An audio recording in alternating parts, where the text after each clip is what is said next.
Sa video na ito ay pag-uusapan po natin ang isa sa mga pinakamainit na balito ngayon dito sa mundo ng crypto, kung saan ay ito po ay tungkol sa biglaang pag-transfer ng isang malaking XRP whale ng halos 66.9 million na XRP, kung saan ay nagkahalaga po ito ng mahigit $143 million. Kaya ba, hindi po biro yan. At dahil po sa galaw na ito ay maraming traders at saka analysts ang nagtatanong ngayon kung posible na bang mag-breakout itong sa XRP papunta sa presyong $2.60.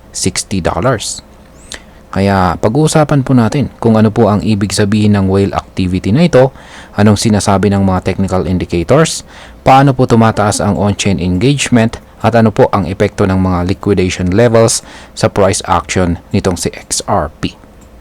At ayan, bago po tayo magpatuloy, ay pakibasa na lamang po ang disclaimer dito sa ibaba ng ating screen.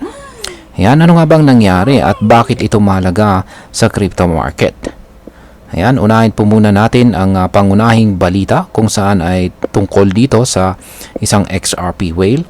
Ayan, isang malaking holder po ng XRP ang nag-transfer ng kanyang 66.9 million na XRP mula sa isang wallet papunta sa isang unknown wallet. Ang total value po nito ay nasa $143 million. At kung titingnan natin ang timing, nangyari ito habang ang presyo ng XRP ay stable sa taas ng $2. Yan, saktong $2 na support level. Yan, ngayon is ang tanong dito is bakit po ito big deal? Yan, kapag ang isang whale ay gumalaw po kasi ng ganito kalaki or siya ay nagsagawa ng isang transfer, ay pwede itong magpahiwatig ng isang strategic move. Maring may malaking balak ito sa market o kaya naman ay nagpo-position ito para sa isang price rally. Ngayon ay ano po ang sinasabi naman ng whale activity at saka mga exchange reserves? Yan, ayon po sa on-chain data, tumaas po ang XRP exchange reserves ng halos 5.9% sa loob lang ng isang araw. At ngayon ay nasa $6.066 billion na. Ibig sabihin nito ay mas maraming XRP ang nasa mga exchange platforms na pwede pong i-trade o ibenta.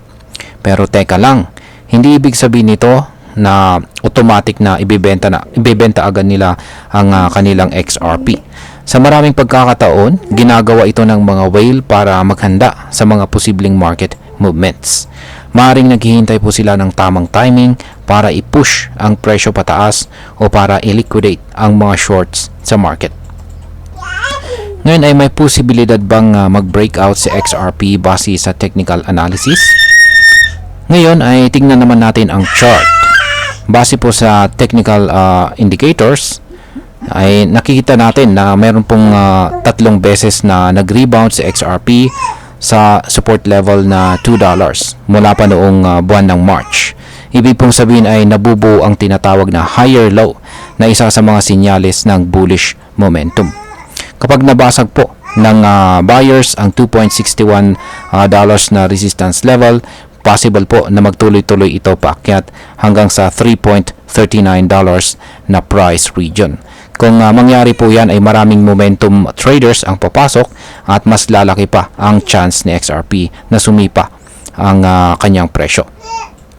Ngayon ay paano po nakakaapekto ang on-chain engagement sa galaw ni XRP or sa presyo ni XRP? Ayan, hindi lamang po technical indicators ang nagpapakita ng positive sentiment. Pati na rin ang on-chain activity ay tumataas. Ayon po sa data, tumaas po ang bilang ng active addresses ng 0.92% sa loob ng 24 oras, kung saan ay umabot na po ito sa 21,057 na mga unique wallets. Kasabay nito ay tumaas din ang transaction count ng 0.96% na ngayon ay higit 1.94 million transactions. Ang ganitong klase ng aktibidad ay madalas na nauuna o kasabay ng price rally. Kapag marami pong gumagamit ng network, ibig sabihin ay may tiwala ang mga tao sa crypto na ito at mataas ang demand. Isang mahalagang elemento ng price growth o paglago ng presyo. Ngayon ay ano naman ang papel ng liquidation levels sa potential breakout? At ayan, ang sunod naman nating tingnan ay ang liquidation heat map mula kay Binance.